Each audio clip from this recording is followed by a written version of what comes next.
ರಾಮಾನುಜಾಚಾರ್ಯರ ಬಗ್ಗೆ ಹೇಳಬೇಕು ಅಂತಂದ್ರೆ, ರಾಮಾನುಜಾಚಾರ್ಯರು 11ನೇ ಶತಮಾನದಲ್ಲಿ 120 ವರ್ಷಗಳ ಕಾಲ ಬಾಳಿದರು. ಪ್ರಾಚೀನವಾದ ಶ್ರೀ ವೈಷ್ಣವ ಸಿದ್ಧಾಂತವನ್ನ ಪ್ರಚಾರ ಮಾಡ್ತಾರೆ.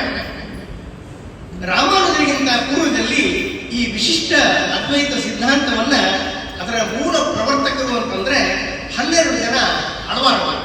ಈ 12 ಜನ ಆಳ್ವಾರರನ್ನ ಹೊರತುಪಡಿಸಿ ನಾವು ರಾಮಾನುಜರ ಬಗ್ಗೆ ಚಿಂತೆ ಮಾಡೋದು ತುಂಬಾ ಕಷ್ಟದ ಕೆಲಸ. ಯಾಕಂದ್ರೆ 2ನೇ ಶತಮಾನದಿಂದ 10ನೇ ಶತಮಾನದವರೆಗೆ ಈ ಆಳ್ವಾರರು ತುಂಬಾ ಕೊಡುಗೆಯನ್ನ ಕೊಡ್ತಾರೆ ಶ್ರೀ ವೈಷ್ಣವ ಸಿದ್ಧಾಂತವನ್ನು ಬೆಳೆಸಲಿಕ್ಕಾಗಿ.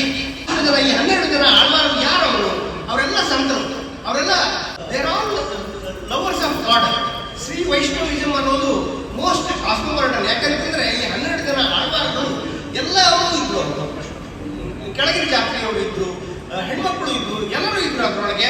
ಅವರು ಬಹಳಷ್ಟು ಜನ ಶ್ಲೋಕಗಳನ್ನು ಕಟ್ತಾ ಇದ್ರು. ವಿಷ್ಣುವಿನ ಬಗ್ಗೆ ಪದ್ಯವನ್ನ ಬರೆದು ಹಾಡ್ತಾ ಇದ್ರು. ಹೆಣ್ಣು ಗಂಡು ಮೇಲು ಕೀಳು ಯಾವುದೇ ರೀತಿ ತಾರತಮ್ಯ ಇರಲಿಲ್ಲ.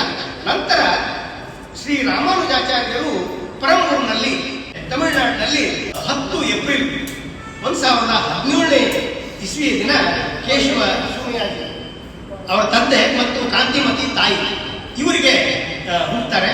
ಅವ್ರಿಗೆ ಲಕ್ಷ್ಮಣ ಅಂತ ಹೆಸರಿಡ್ತಾರೆ. ಲಕ್ಷ್ಮಣ ಅಂದ್ರೆ ರಾಮನ ಅನುಜ, ಅಂದ್ರೆ ಆದಿಶೇಷನ ಅವತಾರ. ಹೀಗಾಗಿ ಅವರನ್ನ ರಾಮಾನುಜ ಅಂತ ಹೇಳಿ ನಾಮಕರಣ ಮಾಡ್ತಾರೆ. ರಾಮಾನುಜರು 120 ವರ್ಷಗಳ ಕಾಲ ಬಾಳ್ತಾರೆ. ಅವರು 8ನೇ ವಯಸ್ಸಿನಲ್ಲಿ ಅವ್ರಿಗೆ 8ನೇ ವರ್ಷದಿಂದ 16ನೇ ವರ್ಷದವರೆಗೆ ಅವ್ರಿಗೆ ವೇದಾಭ್ಯಾಸ ಆಗ್ತದೆ. ಆಮೇಲೆ 16ನೇ ವಯಸ್ಸಿನಲ್ಲಿ ತಂಗಿ ಮಾಮನ ಜೊತೆಗೆ ಅವ್ರಿಗೆ ಮದುವೆ ಆಗ್ತದೆ. ಇವರಿಗೆ ಆಮೇಲೆ ಅಧ್ಯಯನಕ್ಕಾಗಿ ಕಂಚಿಯೊಳಗೆ ಯಾದವ ಪ್ರಕಾಶರು ಅನ್ನೋ ಒಬ್ಬ ಗುರುಗಳನ್ನ ನೇಮಿಸ್ತಾರೆ. ಅವರು ಅದ್ವೈತರು, ಇವರು ಶಿಷ್ಯ ಶ್ರೀ ವೈಷ್ಣವರು. ಹೀಗಾಗಿ ಸ್ವಲ್ಪ ಇರುಸು ಮುರುಸಿನ ಪ್ರಸಂಗಗಳು ದಿನನಿತ್ಯದ ಅಭ್ಯಾಸದಲ್ಲಿ ಆಗ್ತಾ ಇರ್ತವೆ. ಅಲ್ಲಿ ಕಂಚಿಯಲ್ಲಿ ಒಬ್ಬ ರಾಜ ಇರ್ತಾರೆ. ಅವನ ಮಗಳಿಗೆ ಬ್ರಹ್ಮರಾಕ್ಷಸ ಹಿಡ್ಕೊಂಡಿರ್ತದೆ. ಆದ್ರೆ ಇವರು ಗುರುಗಳನ್ನ ಕರೆದಿರ್ತಾರೆ, ಗುರುಗಳಿಗೆ ಬಿಡಿಸ್ಲಿಕ್ಕೆ ಆಗೋದಿಲ್ಲ. ರಾಮಾನುಜರು ಮಂತ್ರ ಹಾಕಿದಾಗ ಆ ಬ್ರಹ್ಮರಾಕ್ಷಸ ಬಿಟ್ಟು ಹೋಗ್ತದೆ. ಹೀಗಾಗಿ ಗುರುಗಳಿಗೆ ಸಿಟ್ಟು ಬರ್ತದೆ. ಯಾಕಂತಂದ್ರೆ ರಾಜ ಇವರಿಗೆ ಕನಕಾಭಿಷೇಕ ಮಾಡ್ತಾರೆ. ಬಂಗಾರದ ನಾಣ್ಯಗಳಿಂದ ರಾಮಾನುಜರಿಗೆ ಅಭಿಷೇಕ ಮಾಡಿದಾಗ ಗುರುಗಳಿಗೆ ಸಿಟ್ಟು ಬರ್ತದೆ. ಈ ಗುರುಗಳಿಗೆ ಶಿಷ್ಯನ ಮೇಲೆ ಮತ್ಸರ ದಿನ ದಿನ ಜಾಸ್ತಿ ಆಗ್ತಾ ಹೋಗ್ತದೆ. ಯಾಕಂದ್ರೆ ಇವರು ಕಲಿಯುವ ವೇಗ ತುಂಬಾ ಅಧಿಕವಾಗಿರ್ತದೆ. ಹಾಗಾಗಿ ಈ ಶಿಷ್ಯನನ್ನೇ ಮುಗಿಸ್ಬಿಡಬೇಕು ಅನ್ನೋ ಒಂದು ಯೋಚನೆಯನ್ನ ಗುರುಗಳು ಮಾಡ್ತಾರೆ.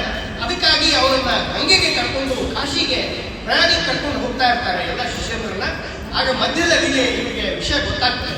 ಇವ್ರು ತಮ್ಮ ಒಬ್ಬ ಇರ್ತಾನೆ, ಅವನು ಹೇಳ್ತಾನೆ, ಅಣ್ಣ ಇದು ಈ ತರ ಏನೋ ನೀವು ತಪ್ಪಿಸ್ಕೊಂಡ್ಬಿಡು ಅಂತ ಹೇಳಿದಾಗ ನಿಂದೆ ಪರ್ವತದಲ್ಲಿ ಇವರು ಹಿಂದುಳಿತಾರೆ. ಹಾದಿ ತಪ್ಪಿಸ್ಕೊಂಡು ಕಂಗಾಲಾಗಿ ನಾರಾಯಣನ ಆರಾಧನೆ ಮಾಡಿದಾಗ ನಾರಾಯಣ ಲಕ್ಷ್ಮಿ ಇವ್ರಿಗೆ ಬಂದು ಒಂದೇ ರಾತ್ರಿ 800 ಕಿಲೋಮೀಟರ್ ಹೋಗಿರ್ತಾರೆ. ಆದ್ರೆ ಒಂದೇ ರಾತ್ರಿ ಒಳಗೆ ಮತ್ತೆ ಇವರು ವಾಪಸ್ಸು ಕಂಚಿಗೆ ಬರ್ತಾರೆ. ಬಂದ್ಮೇಲೆ ಅವರು ಬೇಡ ಹೇಳ್ತಿ ವೇಷದೊಳಗೆ ನಾರಾಯಣ ಇವರನ್ನ ವಾಪಸ್ ಕರ್ಕೊಂಡು ಬರ್ತಾರೆ. ಅದೇ ಸಮಯದಲ್ಲಿ ಶ್ರೀರಂಗದಲ್ಲಿ ಯಮುನಾಚಾರ್ಯ ಆವರ್ತಾರ್ ಅವರು ಅಲ್ಲಿಯ ಶ್ರೀರಂಗದ ಉಸ್ತುವಾರಿ ನಡೆಸ್ತಾ ಇರ್ತಾರೆ. ಅವರು ತಮ್ಮ ನಂತರ ಒಬ್ಬ ತರುಣರಿಗಾಗಿ ಹುಡುಕಾಟ ಮಾಡ್ತಾ ಇರ್ತಾರೆ. ರಾಮಾನುಜರ ಬಗ್ಗೆ ಅವರು ಕೇಳಿ ತಿಳಿದಿರ್ತಾರೆ. ರಾಮಾನುಜರನ್ನ ನೋಡ್ಬೇಕು, ಅವರನ್ನು ಕರೆಸಬೇಕು ಅನ್ನೋ ಒಂದು ಅವ್ರಿಗೆ ಆಸೆ ಇರ್ತದೆ. ಆಗ ಅವರು ರಾಮಾನುಜರಿಗೆ ಈ ವಿಷಯ ತಿಳಿದು ಅವರು ಕಂಚಿಗೆ ಬರುವಷ್ಟರಲ್ಲಿ ಗುರುಗಳ ಅವಸಾನ ಹೋಗಿರ್ತದೆ. ಆದರೂ ರಾಮಾನುಜರು ಬರ್ತಾರೆ. ಕಂಚಿಗೆ ಬಂದು ಗುರುಗಳ ಮುಂದೆ ಹೇಳ್ತಾರೆ ಗುರುಗಳ ಸಂಕಲ್ಪ ಏನಾಗಿತ್ತು ಅಂತಂದಾಗ ಅವ್ರಿಗೆ ತಿಳಿಸ್ಪಡ್ತದೆ ರಾಮಾನುಜರಿಗೆ. ಈ ತರ ಗುರುಗಳ ಸಂಕಲ್ಪ ನಿಮ್ಮ ಹತ್ರ ಮಾಡಬೇಕು ಅಂತಿದ್ರು, ನಿಮ್ಮ ಹತ್ರ ಕೆಲಸ ಮಾಡಿಸ್ಬೇಕು ಅಂತಿದ್ದು ಅಂತ ಹೇಳಿದಾಗ ಅವ್ರು ಹೇಳ್ತಾರೆ ರಾಮಾನುಜರು, ಗುರುಗಳ ಆಶೀರ್ವಾದ ಇದ್ರೆ, ನನಗೆ ಒಳ್ಳೆಯ ಆರೋಗ್ಯ ಇದ್ರೆ, ಭಗವಂತನ ಸಂಕಲ್ಪ ಇದ್ರೆ ನಾನು ಎಲ್ಲ ಬ್ರಹ್ಮಸೂತ್ರಗಳಿಗೆ ವಾಕ್ಯ ಬರೀತೇನೆ. ಆಮೇಲೆ ಸಾಲದ ಬಗ್ಗೆ ವಾಕ್ಯ ಬರೀತೇನೆ, ವ್ಯಾಸರ ಬಗ್ಗೆ ಪರಾಶರ ಗೋಷ್ಠಿ ಬರೀತೇನೆ. ಇದನ್ನೆಲ್ಲ ನಾನು ಮಾಡ್ತೇನೆ ಅಂತ ಹೇಳಿ ಒಪ್ಕೊಂಡಾಗ ಆ ಯಮರಾಚಾರ್ಯರ ಏನಿರ್ತಾರೆ ಅಳವಂದಾರ ಅವರು ತೀರ್ಕೊಂಡಿರ್ತಾರೆ. ಅವರು 3 ಬೆರಳುಗಳನ್ನು ಮಡ್ಸ್ಕೊಂಡಿರ್ತದೆ. ಇವರು ಈ ರೀತಿ ಒಂದು ಸಂಕಲ್ಪ ಮಾಡಿದಾಗ ರಾಮಾನುಜಾಚಾರ್ಯರು ಆ 3 ಬೆರಳುಗಳು ನೆಟ್ಟಗಾಗ್ತವೆ ಅನ್ನೋದನ್ನ ನಾವು ಕೇಳ್ಪಡ್ತೀವಿ. ಹಾಗೇನೆ ನಂತರ ಈ ಎಲ್ಲ ಕೆಲಸಗಳನ್ನ ರಾಮಾನುಜಾಚಾರ್ಯರು ಕಂಚಿಯಲ್ಲಿ ಮಾಡ್ತಾರೆ. ನಂತರ ಅವರು ಗೃಹಸ್ಥಾಶ್ರಮವನ್ನು ಬಿಟ್ಟು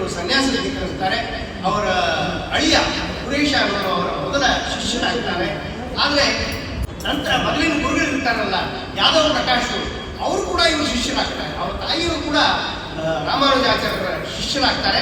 ರಾಮಾನುಜಾಚಾರ್ಯರು ಶ್ರೀರಂಗಕ್ಕೆ ಕಂಚಿಯಿಂದ ಬರೆದಿದ್ದಾಗ ಎದುರಿಗೆನೆ ಶ್ರೀರಂಗನಾಥನ ಉತ್ಸವ ಬರ್ತದೆ. ಹೀಗಾಗಿ ದೇವರ ದರ್ಶನ ದಾರಿಲೇ ಆಗ್ತದೆ. 1041ನೇ ಇಸ್ವಿಯಲ್ಲಿ ಶ್ರೀರಂಗಕ್ಕೆ ಬಂದಾಗ ರಾಮಾನುಜಾಚಾರ್ಯರಿಗೆ ಕೇವಲ 24 ವಯಸ್ಸುಗಳಾಗಿರ್ತದೆ. ಆಮೇಲೆ ಗೋಷ್ಠೀಪುರದಲ್ಲಿ ಗೋಷ್ಠೀಪೂರ್ಣ ಅನ್ನೋ ಗುರುಗಳಿರ್ತಾರೆ. ಅವರು ಮಹಾ ವೇದ ಪಾರಂಗಿಕರಿರ್ತಾರೆ. ಅವರ ಹತ್ರ ನಾನು ಸೂಕ್ತಗಳನ್ನು ಕಲಿಬೇಕು, ಮಂತ್ರಗಳನ್ನು ಕಲಿಬೇಕು ಅನ್ನೋದು ರಾಮಾನುಜರ ಆಸೆ ಆಗಿರ್ತದೆ. ಹೀಗಾಗಿ 17 ಬಾರಿ ಗೋಷ್ಠೀಪೂರ್ಣರ ಹತ್ರ ಹೋಗ್ತಾರೆ ಅವರು. ಗುರುಗಳೇ ನನಗೆ ಕಲಿಸ್ಕೊಡಿ ಅಂತ ಹೇಳಿ. ಆದರೆ ಪ್ರತಿ ಬಾರಿನೂ ರಾಮಾನುಜಾಚಾರ್ಯರನ್ನ ಹೋದಾಗ 4 ಗಂಟೆ ಕೂಡಿಸ್ಕೊಡೋದು, ಒಂದಿನ ಕೂಡಿಸ್ಕೊಡೋದು, ವಾಪಸ್ ಕಳಿಸ್ಕೊಡೋದು. ಈಗ ಆವಾಗ ರಾಮಾನುಜಾಚಾರ್ಯರಿಗೆ ತುಂಬಾ ಬೇಜಾರಾಗ್ತದೆ. ಯಾಕೆ ಗುರುಗಳು ನನ್ನನ್ನು ಒಪ್ಕೊಳ್ತಾ ಇಲ್ಲ ಅಂತ ಹೇಳಿ. ಆಗ 18ನೇ ಬಾರಿ ಗುರುಗಳು ಮನಸ್ಸು ಮಾಡಿ ರಾಮಾನುಜಾಚಾರ್ಯರಿಗೆ ಸರ್ವಸಿದ್ಧಿಯ ವಯಮಂತ್ರಗಳನ್ನ ಕಲಿಸ್ಕೊಡ್ತಾರೆ. ಬಟ್ ಹೇಳ್ತಾರೆ, ಇದನ್ನ ಯಾರಿಗೂ ನೀವು ಹೇಳ್ಕೊಡ್ಬಾರ್ದು, ಶೂದ್ರರಿಗೆ ಮೊದಲು ಕಲಿಸ್ಕೊಡ್ಬಾರ್ದು ಅನ್ನೋದನ್ನ ಒತ್ತಿ ಗುರುಗಳು ಗೋಷ್ಠೀಪೂರ್ಣರು ರಾಮಾನುಜಾಚಾರ್ಯರಿಗೆ ತಿಳಿಸಿರ್ತಾರೆ. ಆದ್ರೆ ರಾಮಾನುಜಾಚಾರ್ಯರು ಪಕ್ಕದಲ್ಲಿರೋ ನರಸಿಂಹದೇವರ ಗುಡಿ ಮೇಲ್ಗಡೆ ಹೋಗಿ ಎಲ್ಲಾ ಜನರನ್ನು ಕರೆದು ಈ ಮಂತ್ರಗಳನ್ನ ಏನು ಕಲ್ತಿರ್ತಾರಲ್ಲ, ಸರ್ವಸಿದ್ಧಿಯ ದ್ವಯ ಮಂತ್ರಗಳನ್ನ, ಅದನ್ನ ಎಲ್ಲರಿಗೂ ಉಪದೇಶಿಸ್ಬಿಡ್ತಾರೆ. ಆಗ ಗುರುಗಳಿಗೆ ತುಂಬಾ ಸಿಟ್ಟು ಬರ್ತದೆ. ಯಾಕೆ ಹೀಗೆ ಮಾಡಿದೆ ನೀನು ಅಂತಂದಾಗ ಇವ್ರು ಹೇಳ್ತಾರೆ, ಇಷ್ಟು ಜನ ಈ ಮಂತ್ರಗಳನ್ನ ಪಠಣೆ ಮಾಡಿ ಸ್ವರ್ಗಕ್ಕೆ ಹೋಗುವ ಹಾಗಿದ್ರೆ ನಾನೊಬ್ಬ ನರಕಕ್ಕೆ ಹೋದ್ರೂ ಪರವಾಗಿಲ್ಲ ಅಂತ ಹೇಳಿದಾಗ ಗುರುಗಳು ಪೂರ್ಣಗೋಷ್ಠರಿಗೆ ಶಿಷ್ಯನ ಆಶಯ ಕಂಡು ಸಂತೋಷ ಪಡ್ತಾರೆ, ಒಪ್ಕೋತಾರೆ ಕೂಡ. ಆಮೇಲೆ ರಾಮಾನುಜರು ಕಂಚಿ ಶ್ರೀರಂಗ ದೇವಸ್ಥಾನದ ಜಡ್ಡುಗಟ್ಟಿದ ವ್ಯವಸ್ಥೆಯನ್ನ ಬದಲಿಸಲಿಕ್ಕೆ ಪ್ರಯತ್ನ ಮಾಡ್ತಾರೆ. ಈಗೆಲ್ಲ ನಮ್ಮ ದೇವಸ್ಥಾನದಲ್ಲಿ ಈಗಲೂ ನಾವು ಕೇಳ್ತೀವಿ, ಪತ್ರಿಕೆಯಲ್ಲಿ ಓದ್ತಾ ಇರ್ತೀವಿ, ಅಲ್ಲಿ ದುಡ್ಡು ಹೊಡೆದ್ರು, ಇಲ್ಲಿ ದುಡ್ಡು ಹೊಡೆದ್ರು ಅಂತ ಹೇಳಿ. ಆ ರೀತಿಯ ಆ ಮನೋಭಾವದ ಜನ ಆಗ್ಲೂ ಇರ್ತಾರೆ. ಆ ಒಂದು ವ್ಯವಸ್ಥೆಯನ್ನ ಬದಲಾವಣೆ ಮಾಡಲಿಕ್ಕೆ ರಾಮಾನುಜಾಚಾರ್ಯರು ಪ್ರಯತ್ನ ಮಾಡ್ತಾರೆ. ಆಗ ರಾಮಾನುಜಾಚಾರ್ಯರಿಗೆ ವಿಷ ಹಾಕ್ತಾರೆ. ಆದರೆ ರಾಮಾನುಜಾಚಾರ್ಯರು ದೈವಿ ಸಂಭೂತರು, ಅವರಿಗೆ ಏನೂ ಆಗದೆ ಇದ್ದಾಗ ಆ ಜನ ಹೆದರ್ತಾರೆ. ನಾವು ವಿಷ ಹಾಕಿದ್ರು ಕೂಡ ರಾಮಾನುಜಾಚಾರ್ಯರು ಏನೂ ಆಗಲಿಲ್ಲ ಅಂತ ಹೇಳಿ ಆ ಜನ ಹಿಂದೆ ಸರಿತಾರೆ. ನಂತರ ರಾಮಾನುಜಾಚಾರ್ಯರು ತಿರುಪತಿ ಬರ್ತಾರೆ. ತಿರುಮಲ ಬೆಟ್ಟ ಹತ್ತಲಿಕ್ಕೆ ಅವರಿಗೆ ಆ ಎಲ್ಲ ಕಲ್ಲುಗಳು, ಬೆಟ್ಟದ ಮೆಟ್ಟಲುಗಳು ವೇದಗಳ ತರ ಕಾಣಿಸ್ತಾ ಇರ್ತಾರೆ. ಇದನ್ನೆಲ್ಲ ನಾನು ಹ್ಯಾಕ್ ತಿಳ್ಕೊಂಡು ಹೋಗೋದು ಅಂತ ಹೇಳಿ ಅವಾಗ ಗುರುಗಳೇ ನೀವು ಹತ್ತಲೇಬೇಕು, ಇಲ್ಲಿದ್ರೆ ಹೇಗೆ ಹೋಗ್ತೀವಿ ಮೇಲೆ ಅಂತ ಶಿಷ್ಯರಿಗೆಲ್ಲ ಅವರಿಗೆ ತುಂಬಾ ಫೋರ್ಸ್ ಮಾಡಿದ ಮೇಲೆ ಅವರು ಪಾದ ಇಡೋದಿಲ್ಲ. ಮೊಳಕಾಲಿನಿಂದ ತಿರುಪತಿ ಬೆಟ್ಟವನ್ನು ಹತ್ತಿ ತಿರುಮಲ ಸೇರಿಕೊಂಡು ವೆಂಕಟರಮಣನ ಸನ್ನಿಧಾನವನ್ನ ಭೇಟಿ ಮಾಡ್ತಾರೆ. ಆಮೇಲೆ ಅಲ್ಲಿಂದ ಅವರು ಕಾಶ್ಮೀರಕ್ಕೆ ಹೋಗ್ತಾರೆ.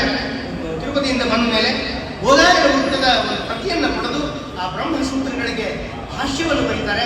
ರಾಮಾನುಜರು ವೈಷ್ಣವ ಮತ್ತು ಭಕ್ತಿ ಸಿದ್ಧಾಂತವನ್ನ ತುಂಬಾ ದೊಡ್ಡದಾಗಿ ಹಿರಿದಾಗಿಸ್ತಾರೆ. ಶ್ರೀರಂಗಂ ಚೋಳರಾಜನ ಆಧಿಪತ್ಯದಲ್ಲಿರ್ತದೆ. ಆಗ ಅಲ್ಲಿಯ ರಾಜ ಕುಂದಿಕಂಠ ಅನ್ನೋನು ಶೈವ ಮತಾವಲಂಬಿ, ಮತ್ತು ಅಷ್ಟೇ ಅಲ್ಲ, ವಿಷ್ಣುವಿನ ವಿಗ್ರಹಗಳನ್ನೆಲ್ಲ ಒಯ್ದು ಸಮುದ್ರಕ್ಕೆ ಹಾಕ್ತಾ ಇರ್ತಾರೆ. ವಿಷ್ಣು ದ್ವೇಷಿ ಇರ್ತಾನೆ. ಇವರಿಗೆ ತನ್ನ ಆಸ್ಥಾನಕ್ಕೆ ಬರಲಿಕ್ಕೆ ಹೇಳ್ತಾನೆ. ಇವರನ್ನ ಬಂಧಿಸಲಿಕ್ಕೆ ಸೈನಿಕರನ್ನು ಕಳಿಸಿದಾಗ ಇವರು ಶಿಷ್ಯರು ಹೇಳ್ತಾರೆ, ಗುರುಗಳೇ ಯಾಕೋ ಸರಿ ಇಲ್ಲ ಅಂತ ಹೇಳಿ ಒಬ್ಬ ಶಿಷ್ಯ ಅವರ ಅಳಿಯ ಅಕ್ಲೇಶ ಅವನು ತನ್ನ ವಸ್ತ್ರವನ್ನ ರಾಮಾನುಜಾಚಾರ್ಯರಿಗೆ ಕೊಟ್ಟು ತಾನು ಕಾಷಾಯವನ್ನು ಧರಿಸಿ ಹೋಗ್ತಾರೆ. ಆಗ ಅಲ್ಲಿಂದ ತಪ್ಪಿಸಿಕೊಂಡು ರಾಮಾನುಜಾಚಾರ್ಯರು ಕರ್ನಾಟಕಕ್ಕೆ ಬರ್ತಾರೆ. ಕರ್ನಾಟಕಕ್ಕೆ ಬಂದಾಗ ಅಲ್ಲಿ ಹೊಯ್ಸಳರ ರಾಜ್ಯ ಇರ್ತದೆ. ಅಲ್ಲಿ ಬಿಟ್ಟಿದೇವ ಅನ್ನೋ ರಾಜ ಇರ್ತಾರೆ. ಅವ್ರ ಮಗಳು ಕೂಡ ದೆವ್ವ ಹಿಡಿದಿರ್ತದೆ. ಅದನ್ನ ರಾಮಾನುಜಾಚಾರ್ಯರು ಬಿಡಿಸ್ತಾರೆ. ಆಗ ಬಿಟ್ಟಿದೇವ ಇವರ ಶಿಷ್ಯನಾಗ್ತಾನೆ. ಅವರ ಹೆಂಡತಿ ಶಾಂತನಾ ಕೂಡ ರಾಮಾನುಜಾಚಾರ್ಯರ ಶಿಷ್ಯರಾಗ್ತಾರೆ. ಅವರು ಬಹಳಷ್ಟು ದೇವಸ್ಥಾನಗಳನ್ನ ಕಟ್ಟಿಸ್ತಾರೆ, ಕೆರೆಗಳನ್ನ ಕಟ್ಟಿಸ್ತಾರೆ. ಅದೇ ಕಾಲದಲ್ಲಿ ಚಲುವ ನಾರಾಯಣರನ್ನ ಮೇಲ್ಕೋಟೆಯಲ್ಲಿ ಪ್ರತಿಷ್ಠಾಪನೆ ಮಾಡ್ತಾರೆ ರಾಮಾನುಜಾಚಾರ್ಯರು. ಅಷ್ಟಲ್ಲದೆ ಬೇಲೂರು, ಹಳೆಬೀಡು, ಇವನ್ ನಮ್ಮ ಗದಗಿನ ವೀರನಾರಾಯಣನ ಗುಡಿಯನ್ನು ಕೂಡ ರಾಮಾನುಜಾಚಾರ್ಯರ ಒಂದು ಇದು ಮುಂದಾಳತ್ವದಲ್ಲಿ ಕಟ್ಟಿಸ್ತಾ ಇತ್ತು, ಕೆರೆಗಳನ್ನ ಕಟ್ಟಿಸ್ತಾ ಇತ್ತು ಅಂತ ಹೇಳಿ ನಾವು ಕೇಳ್ಬರ್ತೀವಿ. ಆಗ ಅವರ ವಯಸ್ಸು 9. ಚಲುವ ನಾರಾಯಣನ ಸ್ಥಾಪನೆ ಆಗ್ತದೆ. ಆದರೆ ಅಲ್ಲಿ ಉತ್ಸವ ಮೂರ್ತಿ ಇರೋದಿಲ್ಲ. ಉತ್ಸವ ಮೂರ್ತಿ ಯಾರೋ ದೆಹಲಿಯ ಸುಲ್ತಾನರು ದಾಳಿ ಮಾಡಿದಾಗ ತೆಗೆದುಕೊಂಡು ಹೋಗಿದ್ದಾರೆ ಅಂತ ಹೇಳಿ ಗೊತ್ತಾಗ್ತದೆ. ಆಗ ರಾಮಾನುಜಾಚಾರ್ಯರು ತಮ್ಮ ಶಿಷ್ಯರನ್ನೆಲ್ಲ ಕರ್ಕೊಂಡು ದೆಹಲಿಗೆ ಹೋಗ್ತಾರೆ. ಅವ್ರು ಹೇಳ್ತಾರೆ ಸುಲ್ತಾನ್ಗೆ, ನಮ್ಮ ಉತ್ಸವ ಮೂರ್ತಿ ನಿಮ್ಮ ದೆಹಲಿಯಲ್ಲಿದೆ ಅಂತ ಅಂದಾಗ ಆ ದೆಹಲಿ ಸುಲ್ತಾನದ ಮಗಳು ಆ ಉತ್ಸವ ಮೂರ್ತಿ ಜೊತೆಗೆ ಆಟ ಆಡ್ತಾ ಇರ್ತಾಳೆ. ಆಗ ಸುಲ್ತಾನ ಇವರನ್ನ ಪ್ರಶ್ನೆ ಮಾಡೋದು ಹೇಳ್ತಾರೆ, ಉತ್ಸವ ಮೂರ್ತಿ ನಮ್ಮ ಮನೆಯಲ್ಲಿ ಇದೆ ಅಂತಂದ್ರೆ ನೀವೇ ಕರೀರಿ ನಿಮ್ಮ ದೇವರನ್ನ ಅಂತ ಹೇಳಿದಾಗ ರಾಮಾನುಜಾಚಾರ್ಯರು ಹಾಡ್ಲಿಕ್ಕೆ ಪ್ರಾರಂಭ ಮಾಡ್ತಾರೆ. ಆಗ ಆ ಚಲುನಾರಾಯಣ ಸ್ವಾಮಿಯ ಉತ್ಸವ ಮೂರ್ತಿ ಒಳಗಡೆ ಅವಳ ಮಗಳ ಹತ್ರ ಇದ್ದಿದ್ದು ಕುಪ್ಪಳಿಸಿ ರಾಮಾನುಜಾಚಾರ್ಯರ ತೊಡೆ ಬರೆದು ಕುತ್ಕೊಳ್ತದೆ ಅನ್ನೋ ಕಥೆ ಕೂಡ ನಾವು ಕೇಳ್ತೀವಿ. ಅದನ್ನ ಆಮೇಲೆ ಅವರು ಮುಂದೆ ತೆಗೆದುಕೊಂಡು ಬರ್ತಾರೆ, ಹೇಳ್ಕೊಂಡೇ ಬರ್ತಾರೆ. ರಾಮಾನುಜಾಚಾರ್ಯರು ಮಾಡಿದ್ದ ಮುಖ್ಯ ಕೆಲಸ ಅಂತಂದ್ರೆ ಅಸ್ಪೃಶ್ಯರಿಗೆಲ್ಲ ದೇವ ದರ್ಶನಕ್ಕೆ ಅವಕಾಶ ನೀಡಿದ್ರು. ಆ ಕಾಲದಲ್ಲಿ ಆ 11ನೇ ಶತಮಾನದಲ್ಲಿ ದಲಿತಗಳನ್ನೆಲ್ಲ ದಾಸೆಯನ್ನು ಮಾಡ್ತಾರೆ, ದಾಸೆಯನ್ನು ದೀಕ್ಷೆ ಕೊಡ್ತಾರೆ. ಹೀಗೆ ಅವರು 32 ವರ್ಷ ಮೇಲ್ಕೋಟೆಯಲ್ಲಿ ಬಹಳಷ್ಟು ಕೆಲಸಗಳನ್ನ ಮಾಡ್ತಾರೆ.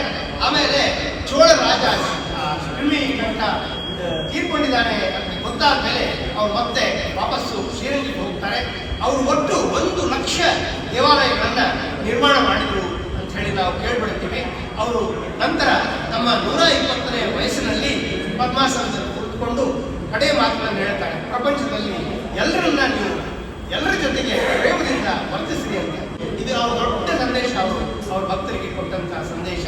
ಹೀಗೆ ಅವರು 120ನೇ ತಮ್ಮ ವಯಸ್ಸಿನಲ್ಲಿ ಭಗವಂತನ ಸೇವೆ ಮಾಡಿ ಸಾಮಾನ್ಯ ಜನರಿಗೆ ಧರ್ಮವನ್ನು ಬೋಧಿಸಿ ಈ ಪ್ರಪಂಚದಿಂದ ಮುಕ್ತಿ ಪಡೀತಾರೆ.